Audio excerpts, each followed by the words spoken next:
Hey, what is up you guys? Welcome back to my channel, and if you're new, welcome to my channel. My name is Sarah Jane. I mostly talk about Disney college program and Disney stuff in general. Today we are going to talk about the lifeguard interest call. That's what it's called. It's not a phone interview, it's an interest call because you will have this phone interview, interest call, after you complete like the little form after you get accepted. So I did write down the questions that they asked. My interest call was at 2:15 my time, Central Time Zone, and they're all on this little cute little notebook. It's silly. I did not remember a single thing. I was gonna like write them down during my interview, but I was too stressed out and I wasn't gonna be able to do that. So I didn't. I had to sit there and think for a really long, hard time after. That didn't make sense. A really long, I had to think hard for a really long time. That's what it was. So this phone call was supposed to be 10 to 15 minutes. My call was at 2:15, but they could have called me anywhere from 2 to 2:30 is when my phone call could have happened. So they said to set like an hour aside for your phone call, but it should be anywhere from 10 to 15 minutes. Mine was 30 something, but that's just because the recruiter and I were just talking about random stuff after. She was really nice. Her name is Mandy. Shout out to Mandy. I will go through the questions with you guys. You will only get the opportunity to schedule this call if you fill out on the little questionnaire that you want to be a lifeguard or that you're interested. Doing this call does not mean you are going to be a lifeguard. This is just for them to see if you're a good fit for that position. They will ask you certain questions about it. And yeah, the first question was why? Why do you want to be a lifeguard? Why do you think you'll be a good lifeguard? This is the main question you guys really want a good answer to, because they don't just want to hear, just because. They want some in-depth reason on why you're really interested in doing this.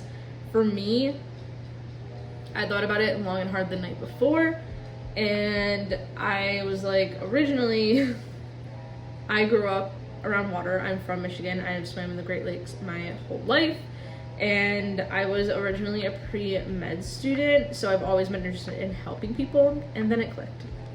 I remember this one time when we were doing the lock-in for Girl Scouts in elementary school. We did it at our local rec center, and one of the girls in my troop jumped in the water and she couldn't swim, and so my little elementary school self was swimming over to her and helped her and saved her life, and I was this big hero. But I just like randomly remembered that last night, and I like called my mom. I'm like, did I make this up, or is this like just a memory that's just now coming back? She's like, oh yeah, no, you did that. I'm like, oh, well, that's probably why I want to be a lifeguard so bad. So, you know, really think long and hard about why you want to be a lifeguard so you can tell them exactly why. The second question is, what are you going to do to get people to listen to you? Now, I didn't get this question. Doesn't mean that you will or you won't. You don't have to get any of these questions. You could have a completely different interviewer and they could ask you my questions or not. You could have the same interviewer. I had two other people that had the same interviewer and recruiter. I should say recruiter. Interviewer is I don't think it's really a word, but maybe it is. I could be making that up. They had the same recruiter and their interviews were completely different from mine. So the next question that I have written down for you guys to like kind of think about is, what would you do, or how would you get a group of people's attention? Like, how would you get them to listen to you? You know, you are working at Disney, you can't just yell at them. The guests are always right. And then a follow-up question to that is going to be, what are you going to do if guests don't listen after you do it the first time? You know, that's something you want to think about too. You also can't yell at them. That's not something you could do. Obviously, if it has to do with safety, you need to be stern. You need to keep aware still. You need to be aware of your surroundings, and you need to keep calm, because if everyone sees you reacting, they're all going to react the same way, because you work there. You should know exactly what you're doing. But the emergency wasn't really a part of it, but it could be a part of that for the question. The next question that I'm sure everyone gets asked is, have you ever been in an emergency situation or had to do anything that happened with an emergency situation? I have, so I told them about that situation.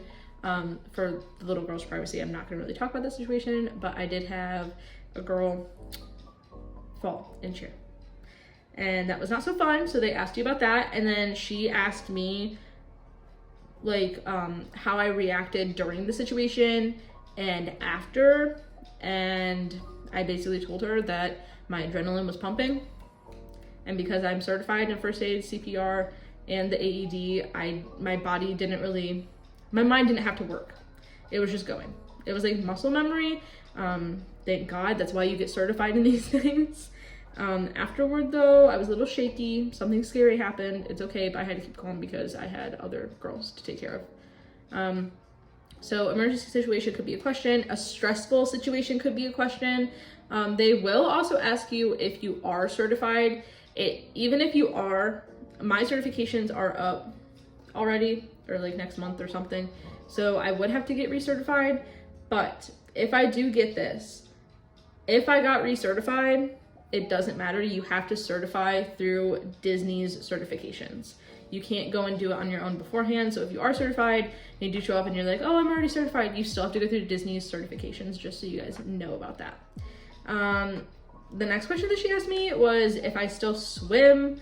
So, you know, that doesn't matter. You could swim recreationally, you could swim on a swim team, you could be a lifeguard currently, you could do it as a workout. You know, they're just interested in knowing if you could still swim, you know, as they want you to be in swimming shape.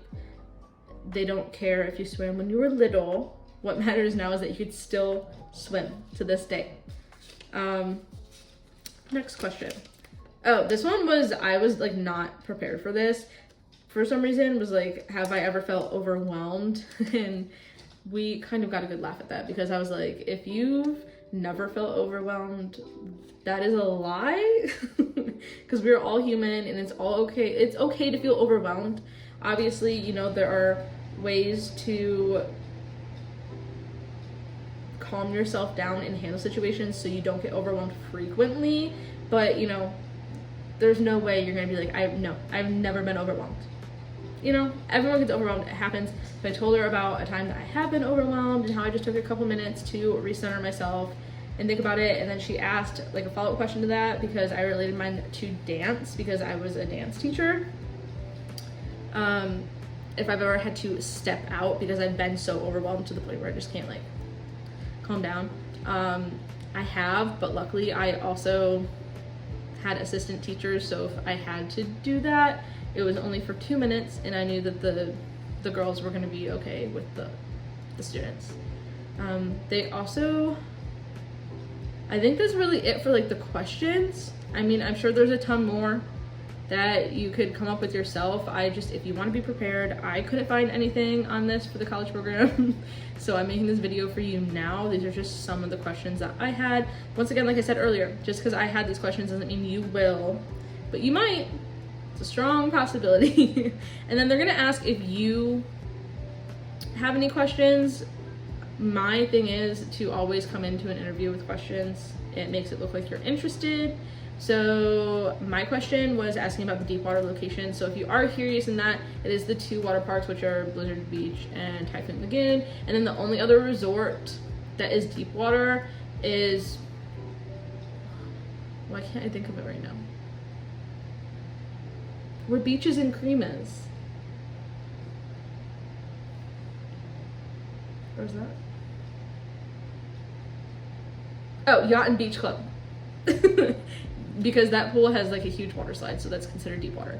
But just because you get deep water lifeguard doesn't mean that you're going to be at a deep water area, because obviously there's only 3 locations you could be at. So chances are you guys are going to be put at a shallow water location. So that was one. You could also ask a question about the swim test, but she did go over all that information for me about the swim test. Like when everyone gets their itinerary, which is a week before you arrive, that has like your schedules in it, so that will also have your scheduled swim test when you have to take the swim test. if you guys fail the swim test, it's okay. It doesn't mean they're gonna kick you out of the college program. They're just gonna put you in a different role, whatever they have available. So no need to stress, you guys. No need to stress over this phone interview. I tried not to call it an interview again, but I did. No need to stress over this, because if you know, it's not like you're not gonna have a job and they're gonna kick you out of the college program because you had interest in lifeguarding and you're not good for it. It happens. But she also said, just because you're doing this doesn't mean you will get it, because it just depends on how many spots are open. So don't think that just because you got this phone call, that means that you're automatically gonna be a lifeguard, because unfortunately that's not the case. I wish it was, because I am so excited about this. If you have any questions about lifeguarding, feel free to ask them. I feel like I pretty much covered all of that. The swim test is now always going to be the deep water test. They originally used to break you up into like shallow and deep water, or if like you pass the shallow, you would do the deep water. Now you're just doing the deep water test. And I think if you don't pass the deep water, they make you do the shallow. So the deep water is 200 yards, either swimming freestyle or breaststroke, without stopping. So your feet cannot touch the ground, but you could do it at your own pace. You are not timed at all. Then you have to retrieve a 10-pound brick from the deep end of the pool, which I think the minimum is 8 feet, and you have to dive feet first. You can't like swim down and get it. You have to jump in and push yourself down to it like this, grab the brick and come up with it. And then you also have to tread water for 2 minutes with your hands out of the water. You know, you don't have to have them all the way up here. They could be right by your face. So like if you're like this, you're fine as long as your hands are out of the water. They just want to know basically that if you could tread water while holding on to someone, if you have to drag them out. So there's that. That is the swim test. And then you're also going to certify, you know, in CPR, first aid, AED, all of that jazz. Because this is a safety critical role. Also, shallow water lifeguards, I think, make $15 an hour. I know shallow water, like, because it's a safety critical role, I know that they do make more money than like food and beverage and custodial and stuff like that. So yeah, I think that's it. I know this is a pretty short video, but I wanted to give you guys a little bit on it, because if you're like me and you like to prepare for interviews, I was stressing out. I could not find one thing about this. So I was like asking people that have already done it. I'm like, hey, like, what's going on? But most people like blank, you know? I blanked for a second. I was like, oh shoot, I didn't write down any of these questions and I really wanted to.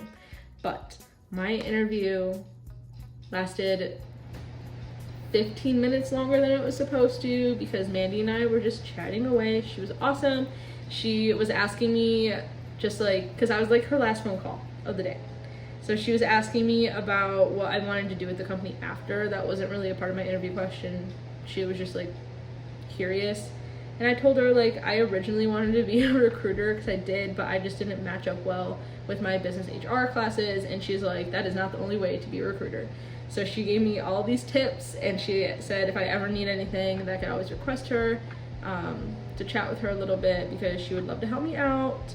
But if you guys have any questions on how to get to a recruiter standpoint, you could always go, I think she said it was like, there's this office that helps you out at Flamingo, and you could like set up an appointment to talk to a recruiter if you want to know more about recruiting and about what they do.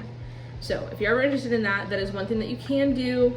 But also just don't be afraid to ask questions about anything. You know, if you really want to be PhotoPass, you can't switch your role during your CP, but you could always ask questions about it. You can ask questions about anything. Questions don't hurt you. So if you have a curious mind, don't be scared. Just ask questions. But that is literally it. That's it. So make sure you have questions. Oh, make sure you write down your recruiter's name, so that at the end of the call, you could be like, thank you so much, Mandy, or thank you so much, Jonathan, or whatever, because then they're like, oh, okay, this person pays attention to names. It's a good thing. But that is all. Thank you so much for watching. If you guys have any questions, leave comments below, and I will see you guys next week. Bye.